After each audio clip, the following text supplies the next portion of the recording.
All right. I'm here with Mary King, and I'm so excited to chat with you about just everything about your story and your journey as a performing artist. How are you doing today? I'm great. Thank you so much for having me. I'm so excited to finally chat with you for real and on Instagram. Yes. So, just like some backstory for everyone, I found Mary online literally, I don't even know how. It was just like, and I never go to like the Reels page or anything like that to like just scroll through. Usually, I don't know how I saw you or a reel that you made, and I was like, wow, this is so inspiring. Just I think you were talking about your story of how you got back into the arts and what you've gone through being a survivor. And I think I was just so drawn to your honesty and your vulnerability and how, the arts connected to that. And so that was my first, that was it. And then I was like, I'm following her and I got into all your content. So My God. thank you for, responding to me and being willing to chat a little bit. Yeah, I'm so excited because I feel like you put stuff out there and I'm always blown away with like how many people connect with my story because Mm. I sometimes put it out there and I think, oh, I hope people don't think that I'm just like using my story to get views. Mm. But I Right. feel like every time I share, I get this chance to give permission to somebody else to share like how the arts have affected them or like what they've been through. And that's Yeah, just a really cool gift to be able to share. it definitely is. I love that perspective. Well, if you don't mind, for those who don't know you or don't follow you on Instagram yet, although they definitely should, I'll put all that information in the show notes because they should all go follow you right now.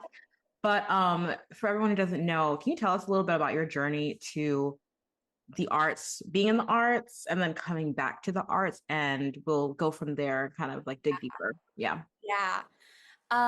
So I grew up in Eastern Kentucky and there was just not a lot of like opportunity to like sing and dance and if you'd asked me when I was like 5 years old like what did I want to do, I would just like say I wanted to sing and dance and tell people about Jesus, and that was my goal. I And love that. but there wasn't really a dance studio until I was later, and so like I did end up going to like a little dance studio that opened up and would sing in church choir and stuff like that. But I think my family didn't really think it was really practical to Hmm. like actually become a dancer. And so Yeah. by the time I was 18, I was in a pre-professional ballet program. We had moved to a larger city, and I had really been struggling with an eating disorder.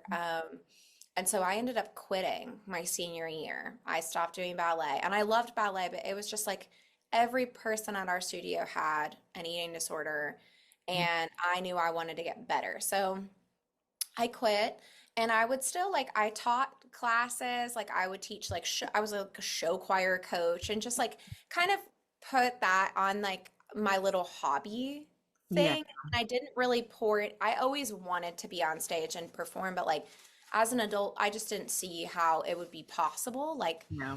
for whatever reason, I didn't get into community theater or anything like that. And so um I ended up getting married. I was 22 when I got married, and then I like got a PhD and like went to school and like did all the things. And um, fast forward that marriage, which I never blamed it on the marriage. Like I always just would say like, oh, life is just hard and whatever. And I found out like it's wild how long you can be in a toxic situation before you realize like it's actually what you're in and it's not your day to day and it's not like that this is just like a hard transition or a hard period of life. Yeah. But unfortunately, like he kind of gave himself into alcohol and drug addiction and became abusive. And so eventually I had to leave. But my family was kind of like begging me to get out of this relationship. And we'd been married like 8 years. We'd been together like 10 years. And I randomly went and auditioned for a production of Guys and Dolls at a community theater. And I had not been part of the community theater scene in like 15 years. I had just been teaching like little dance classes to little kids and like just, it hadn't really been part of my life. And I auditioned because I'd done it in high school and I was like, something about it just made me want to audition. And I auditioned for that show and I got the role of Adelaide. And something about the confidence that I got from like performing that character. And for audiences that don't know the show, because it's that old golden age musical, Adelaide is just kind of like vivacious and funny, and she knows what she wants, and she sings a lot in the show. And I hadn't been singing in a long time. And so something about being funny on stage and like and I think also like being out of my environment Mm. that gave me the confidence of like, oh, like I could be this person all the time. Like I don't have to wait to be on stage. Like I can be this person off stage, but in order to be this person off stage, I'm gonna have to leave my relationship. And so I left. I left during the rehearsal process of that show, and I went back during the rehearsal process of that show, and it was horrible. Like it was like the worst 5 days of my entire life.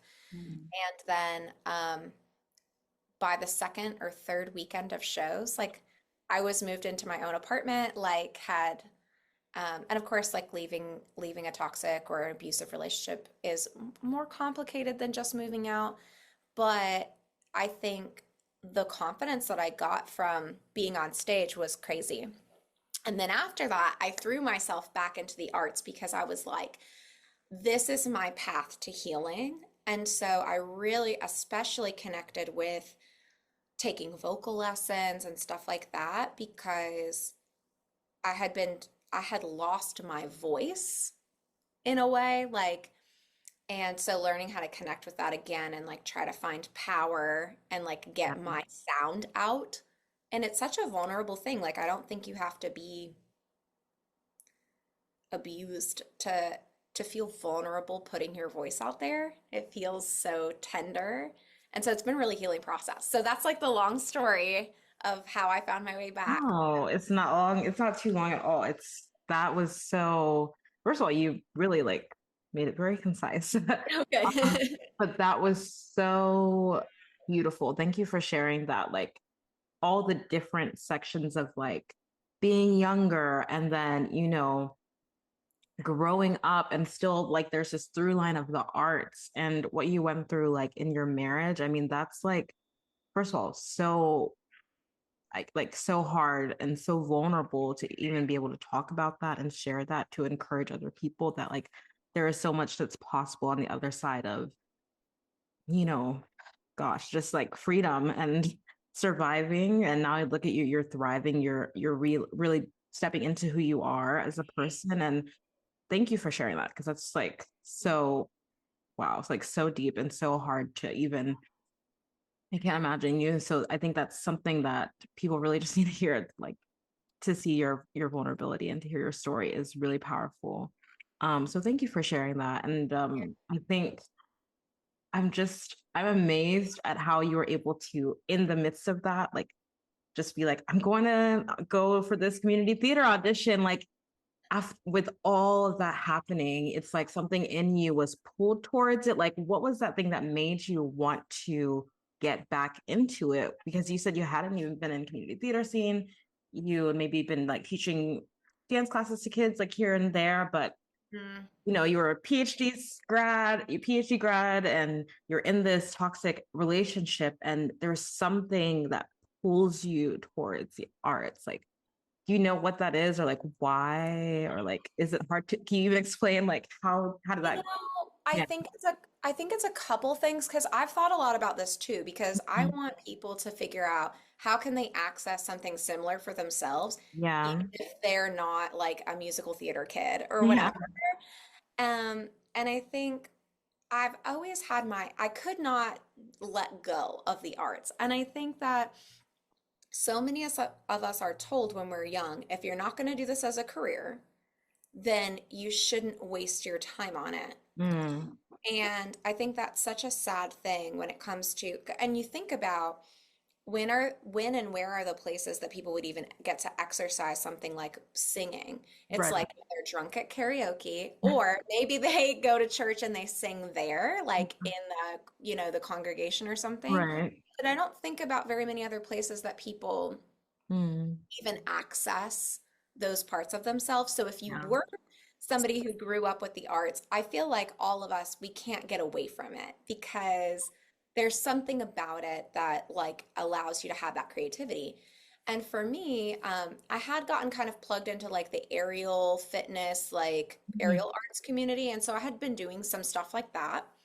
But I think what pulled, and it was very helpful to me, like, and I find that lots of people build a lot of confidence through like those kinds of fitness Yeah. things, performing and stuff like that. But I think because I had been in Guys and Dolls when I was younger, there was something about it that just kind of always had a special place in my heart. It was like I just kind of loved that Yeah. show. Yeah. And I think at the back of my mind, I thought, I wonder if part of my thought process was I missed the version of myself from that time. And in many ways, I'd never missed high school me because high school me was like struggling hard in life. And I just think that there was some um, similarities between the me that did that at 17 and the me that saw that Instagram post and was like, I need to go audition for Guys and Dolls at this Yeah. theater. Um, that that maybe I thought it could carry me through. And I think I had a conversation, which this is so funny. I played Adelaide. The man who played Nathan Detroit, Hmm. this is our home. Yeah. We're getting married and like so we ended up together, but I remember him saying he was kind of struggling with his acting and he was like, I feel like when I do shows like this, they don't mean anything. And like he didn't know me at all when he said that. He was like, it's just like, it does this art really matter? Because the show is paper thin. I mean, the plot line is just like everything you expect out of like the cheesiest musical of Yeah. all time. And I thought so too. I was like, I mean, yeah, is this art, is the viewer of this art really getting anything from watching it? And I don't know if that's true, but I do think that there's something about not necessarily the fake it till you make it, but giving yourself permission to experience that much joy Mm. without having to be like, oh, we're artists and we're like, you know, fighting for Yeah. art and everything. And like, there's a place for that. But I think that part of it was just, I needed joy in my life. And those cheesy shows give that to people. And I wouldn't want to underestimate like that power. Yeah. The power of joy, I think for people who are wanting to engage with the arts, like can't be underestimated. Yeah. Because like if you feel this joy when you think about singing or performing on stage or dancing, yeah, you might like right after that feeling of joy feel like, oh, like fear and doubt and all of that for sure. But if you have that spark of joy, like clinging to that is going to be so important because like that's the it's, that famous quote from Dead Poet Society of like math and science are the things that help the world go round or like help us to live, but the arts and poetry, these are the things that we live for. And it's like if you Mm, that joy in your life, it's like there's going to be some part of you that is not satisfied if you have these gifts inside of you that you genuinely like you have this passion for the arts, you have this love for the arts, like there's a part of you that's just not going to be fully satisfied or like, and I completely relate to that like young wanting to get back to that space where you were when you were younger. I grew up in the arts too, and when I first started this podcast, it was called Creatively by Estelle. Now it's called Sing Confidently, Live Creatively, but it was just called Creatively by Estelle because I didn't really know what I was doing. And it was all about me staying creative while I was in medical school because I was in medical school. And that's because I grew up loving the arts too, just like you, and like doing like theater, dance, singing in church choir, and all of that.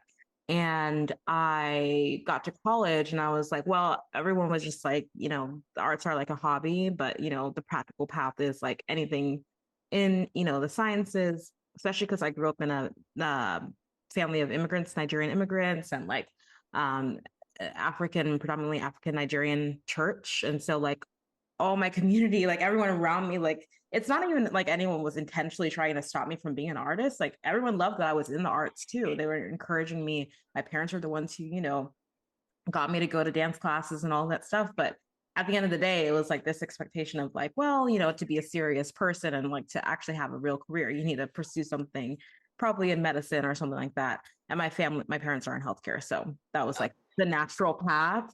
yeah. I just like all throughout, I still had this love for singing. There was no getting away from that pool of like, this is where I am so joyful. And anytime anyone would ask me, like in college, I don't know if you ever got this question of like if you think back, like what was like the happiest moment of your life or of your year? Like if you could think of like your one of the happiest moments of your life, what first comes to mind?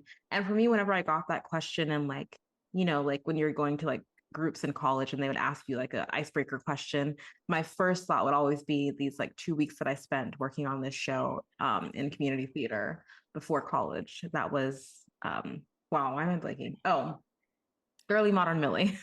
I was blinking for a second, but I worked on that show in community theater, and it was a 2 week show, like camp, one of those like really crammed camps, and it was just so fun. And that's always what I think about when I thought about like my favorite moments. And for some reason, it just still didn't dawn on me until years and years later when I really felt like God was like, no, like I've made you to be a performing artist. And it was when I was in medical school and I felt that pull towards joy. And I actually decided to leave. And there was a lot that happened in between, but I was, struggling, with a lot of anxiety and a lot of just internal struggle and all of that. But I realized that no, I need to, make the most of my time. And so for you, like that's literally what you're doing. You're not letting, the fact that you haven't been in this for all these years stop you from moving forward and getting back to the thing that brings you joy. How did you, like, what were your first steps of like, okay, after you left this horrible situation and you found that freedom? And I was like, okay, like, are you going to move to New York and be on Broadway? Like, what happened next? Like, how did you taking those steps? I'm ready to Oh see. my God. I mean, But okay. I'm gonna circle back a little bit to yeah, your story yeah, because sure. I'm curious if you relate to this at all. Yeah. I think one of the reasons is like I don't remember my parents ever saying like you have to get like a serious job, but I Hmm. myself felt that I needed to like do something serious in the Yeah. so I Mm-hmm. ended up and part of it had to do with my faith is like I wanted to do something like really important, I think, for Jesus. Yeah, for And sure. so, most of my degree stuff is in like anti-poverty work and like, um, I did my dissertation in Nigeria working with widowed I women. did see that. I saw that Yeah, the other day, and I was like, oh my gosh. I forgot. Like, I've always recognized like your last name is like a Nigerian last name, but Yeah. My dad is Edo from the Edo tribe. I don't know if you know that tribe. And my mom is yeah, from the Yoruba tribe, which is a very popular tribe. Um, yeah. in Lagos. She grew up in Lagos, which is the Okay. former Yeah, capital. I But was like, um, 3 hours west of Abuja. okay, my dad grew up in Abuja. Like my Yeah, dad's family is all in Abuja. it's Yeah. such a wild city. Yeah. It But used to be a lot calmer. Anyway, things are different anyway. things are, yeah, I was not able to like go back as many times as I needed to. It was a Yeah. wild story. Finishing my dissertation Interesting. was a wild story. But I think it was like that I just like felt like I was working and working and working and trying to do this like thing that I thought was going to make the world a better place. Yeah. And I have so many instances of my life where I feel like I was trying to do this big, important thing to make the world better. And I just had the weight of the world on my shoulders. And Mhm. I just always felt like singing and dancing was like great and fun, Yeah. but that I wasn't put on earth to have fun, I I think. felt the same. I feel exactly. I know exactly that feeling. Like I've always been told like to help people, like to want to help people. And I was like, well, how can I help people with the arts? Like I literally looked into like art therapy and music therapy. And I was like, maybe that's the only way I can help people with the arts. Yeah. I Crazy. mean, it's so crazy. And like, if you think about it, from like a faith-based perspective, it feels Mhm. like a duh. God Yeah. is this creator. God, we're created in his image. If we create, Yeah. we are worshiping God. So it's like, it feels like a duh. Yeah. But in my mind, it just wasn't. And I feel like that was one of my biggest barriers. Yeah. The gift that I was given in deciding to leave was this kind of fresh start. And I think I was so devastated by having the rug pulled out from under me in terms of like, at no point, like I left for good uh like the last week of May or something like that of 2022. And Wow. until April of 2022, so a month earlier, I had never ever considered divorce ever. So it was just this kind of devastating thing, but I think the gift I got from it was clean slate. I had to figure out who I was going to be after that. And so um I really focused so much on just healing that I let myself do the kinds of things that the serious version of me, the PhD, like fighting for all these, like whatever, would never have done. Mm. So I think that's really what released me. But my first steps were insane. I auditioned for everything under the sun. I I love think that summer I auditioned for like some student film Yeah. and sent in materials to an agency. And I drove to Atlanta to audition for Wicked. I didn't even like I hadn't taken a vocal lesson.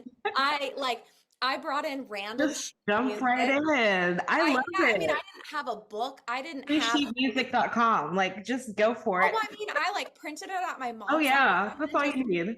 rolled in with like random pieces of paper and like I hadn't marked it. Like I was like, I didn't know, like I just didn't even know what to do. And so it was audition for everything. And then I think um I mean looking back I could be really embarrassed about it, but I just didn't know. It took me that was how I like learned the industry was to just show up and see, oh, okay, everybody has a book. What do they have in that book? Like and then I Gonna find started like, out. oh, who's your vocal coach? Okay, well, let me look up some people and like, and then that's when that winter I like got a local vocal coach here. I'm in based in Lexington. I started traveling to New York. I applied for Steps on Broadway's like theater dance program and did that the next summer. So the growth that I've had has been really Yeah. wild. But yeah, I mean, like I auditioned for an open call of six, and I forgot the words to my song twice in the audition, and they were so kind about it. And I was like, but looking back, I was like, I can't believe that I put myself into that position because Yeah. nobody I know now. And I didn't think I would get it. Like I just kind of was putting Yeah. myself out there as much as possible. Yeah. And I think part of that came from this, and I don't know where I decided on this philosophy, but I was like, I'm going to be as big as possible, basically, because that situation had made me feel so small. Like, just like there was a Christmas Eve or a couple days before Christmas, my parents came to find me at my house because they were worried about me because I wasn't answering the phone and they found me like curled up on the floor. Like I was so scared of Mm. what was going to happen to me. And then, so I had made myself this tiny little life and this tiny little voice. And I was like, I'm going to do the opposite. Like, I don't know how to get over this, but like, I'm going to do the opposite. And so I did. I would do anything that scared me. I would show up for any audition. I would drive like an hour and a half away to be in like a community theater production. And I just did Yeah. everything. It's just so powerful. Like, it's so beautiful. Being willing to put yourself out there, like, in such a meaningful way, because it's not about like whether you got the auditions or like what role you did or didn't get. It's about the fact that, like you said, you made this commitment to yourself that you're gonna be fully yourself. Hmm. I think as creatives and aspiring creatives, in this show, talking to us creatives of all kind, but especially performing artists, people who want to be singing and dancing and performing on stage and doing it with confidence. The thing that stops us a lot of the time, that stopped me. So I also left med school 2021, end of December 2021, like right after my 23rd birthday. I Oh my left God. school. I'd been in med school for a year and a half, it was 6 months on, or no, a year online, and then 6 months in Barbados because it was an international school based in Barbados. Well, Um, and there were a lot of blessings that God brought out of it, but I knew that I was not supposed to actually be in that program. Like I knew that that's not what God had wanted me to do. And when he told me to come back, when he told me that it was time to go, I needed to, go all in and be a performer and performing artist. The biggest thing that I battled, and that's why I talk about confidence so much in my studio and on this podcast, is just that like fear and shame of like, first of all, shame of like leaving medical school as a daughter of Nigerian immigrants. Like, it just felt so embarrassing. Like, of like, my whole life I'd been like, I wanted to be excellent. I wanted to be the best I could be. I wanted to, please my family and make everyone, look good. And I just felt like, and it's not like everyone was forcing that to me, but it was just like the way that I had, held that's the expectation I'd held for myself too. And so it was that shame and that fear of like, I felt so like motivated at first when I knew that God had talked to me and like spoke to me. And I was like, I know this is what I'm supposed to do. And then I mhm. was like, okay. And I was like going for it. I started to audition too and like take dance classes. I found a mentor. I started taking voice lessons. And I was like, but there was this fear, this like shame too, that I was still having to work on behind the scenes. How would you encourage someone who's like struggling with just like not even feeling like they want to be putting themselves out there in auditions and like going to audition, but even the thought of that, they just don't feel confident in themselves. They're like, wait, but Mary, Mary, you might have got an audition, but you see, you don't understand. I, didn't sing as much when I was growing up, or I didn't go, I've never been in a show before, and I feel afraid, or, I am leaving a job behind or this other thing behind. And I feel a lot of shame about that. And I don't know how to, really put myself out there as much as, you're talking about here. Is there anything that you could say of like, overcoming that lack of confidence and that fear of stepping into something new? Yeah. I listened to a podcast. I think it was called The Good Life Project. Yeah, yeah. And I've only listened to this one episode, but the host on the podcast, and I wish I could remember his name, said if you're not confident about a decision, that's fine. You don't need confidence to make a decision. You just need conviction.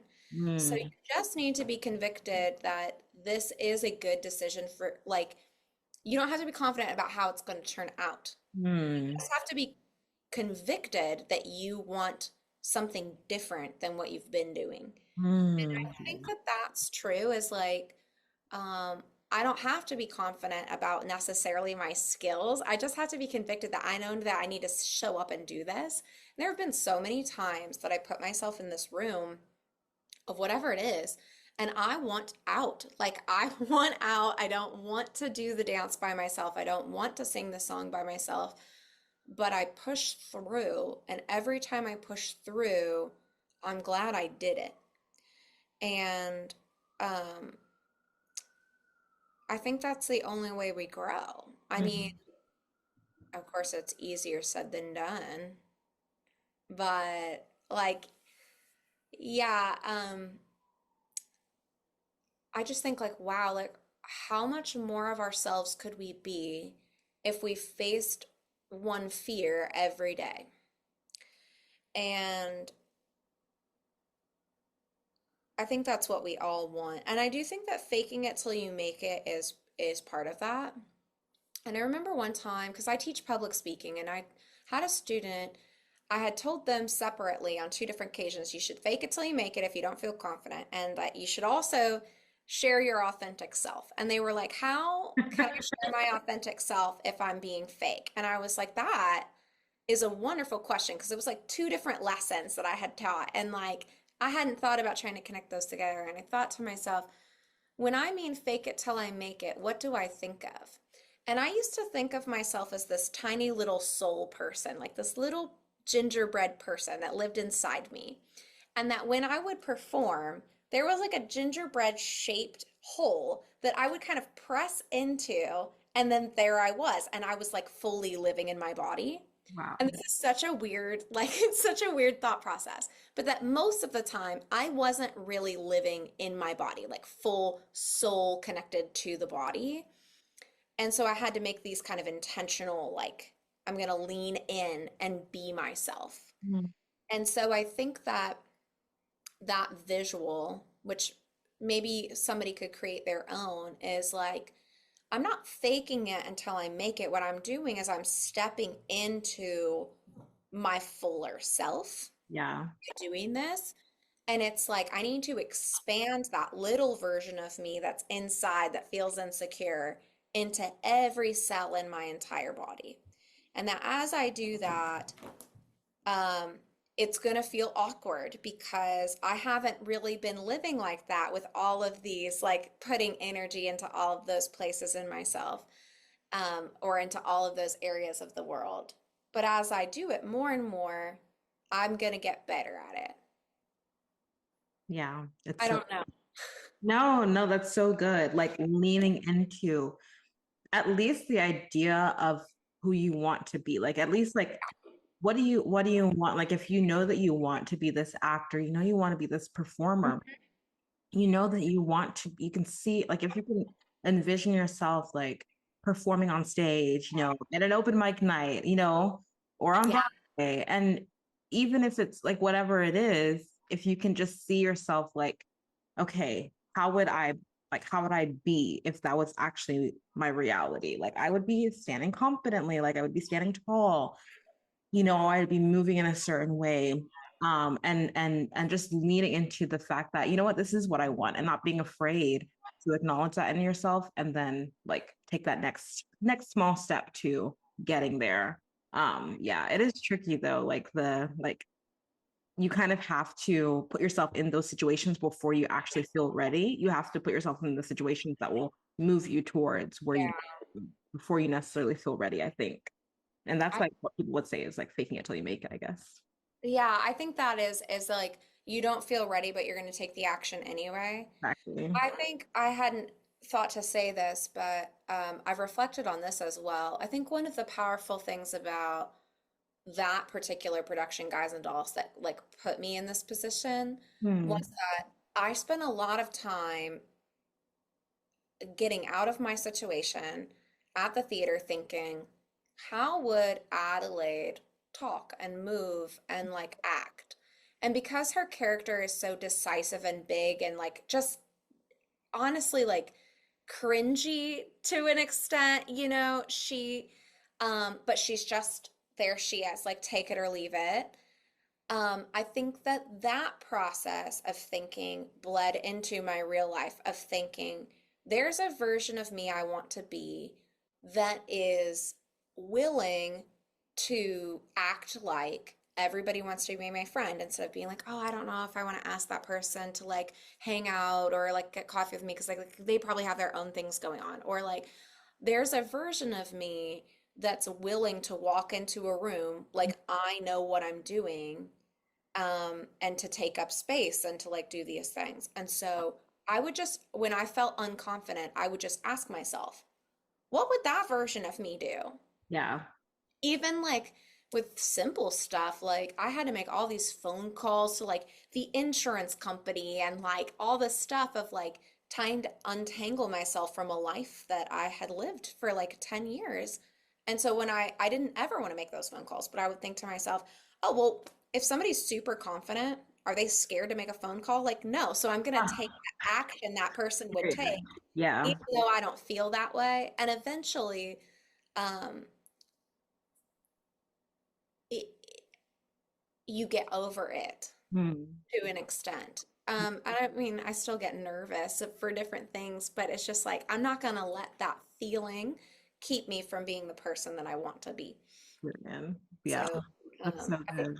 that was helpful too. Yeah, that's so good. That's so good. I do want to know, like, I would love for you to share with us, like, what has that led to now? Like, as we're wrapping up, like, you are putting yourself out there on social media, sharing your story, um, you know, bringing people along with your journey as you are now, like, performing and auditioning and still continuing to train. What changes have you seen? Like, how has like, you know, what have has opened up to you as you put yourself out there? Because a lot of performers might want to also create social media accounts. They might want to, you know, be creating content, um, and or maybe even wanting to do performing full time. And so for you, how has that kind of unraveled? Oh wow. So I think, yeah, putting myself out there on social media. When I started to tell my story on social media, my social media popped off. I'd sat at like 600 followers forever, posting my little videos of like my little dancey dance stuff. And then I made a video where I was like, I don't even know what video it was, but I started making videos that were more personal about my journey. And they weren't all about domestic violence. Some of them are. Some of them are just like, hey, I'm 32 and I'm trying to try to do this.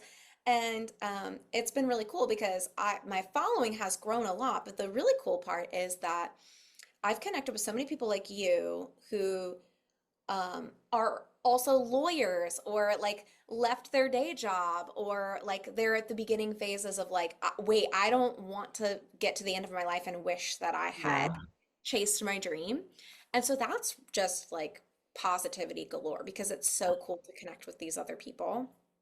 I will also say that sharing the more personal aspect of my story of domestic violence, I think I've done more good in the world, I hope, with that. It's scary, but people contact me all the time and like I get a chance to like direct them to a hotline or talk to them for a little bit while they figure themselves out, or people locally have come to stay with me. And it's only because they think they feel like they can trust me from my social media. And I'm like, that's really cool, like to have that big a voice. But as far as performing goes, like I kept putting myself out there. And this year I've performed, this is the only month that I have not or will not perform professionally, like in a production. And I've done, I So think, happy. 25 live events and shows that were paid. And so that's like such a big jump from That's like where such a I win. was doing community theater. And I still love community theater and do lots of unpaid work as well because you know how the arts are. But that's really cool because I have a full-time job, but most months I double my salary with my performing income. And it's really just been, I'm going to keep taking steps and taking myself seriously as an artist. And I think to myself, Mm. if I thought I was as good as the people like that are a couple steps ahead of me, what did they do? Like, yeah, they paid for those classes and they went to New York and they did these different things. And I'm like, I'm deserving of that too.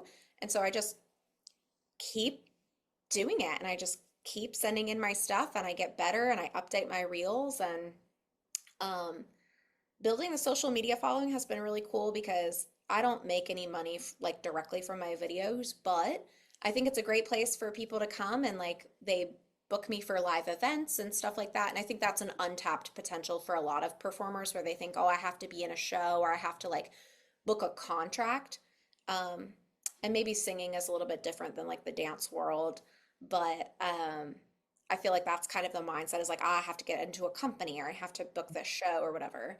And I book a lot of live events that are just like kind of one off and like that's Yeah. great and it's fun and it builds and I make connections and I take those people's workshops and like it's just Amazing. really cool. It's a really cool thing that's happened. That's so amazing. I'm so happy for you.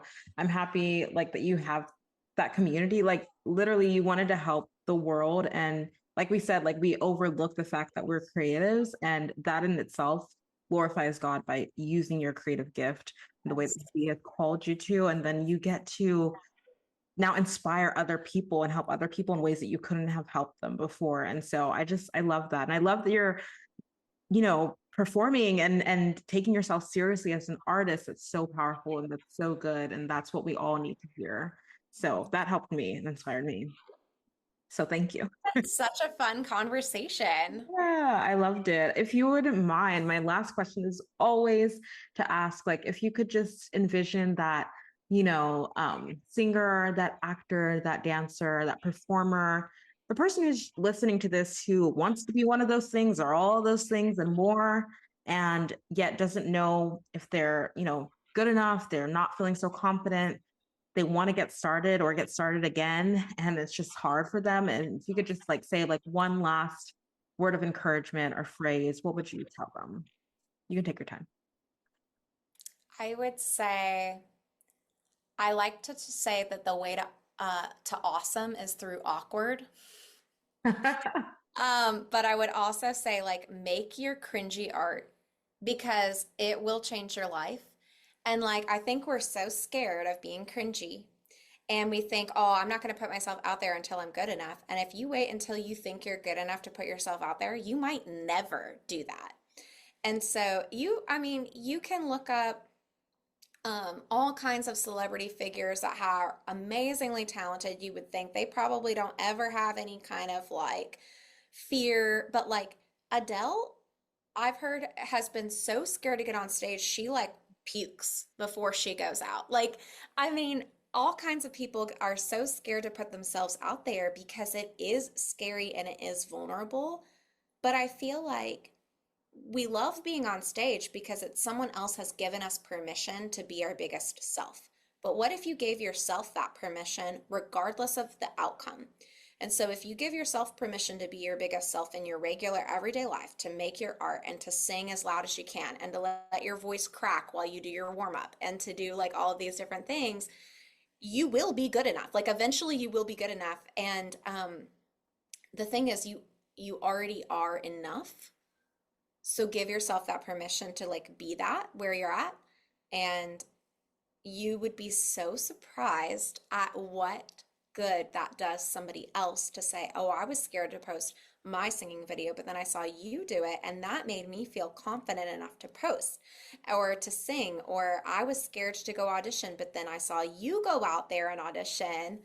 And it's empowering when we do those things. And it's empowering to the people around us too. Yeah, so good.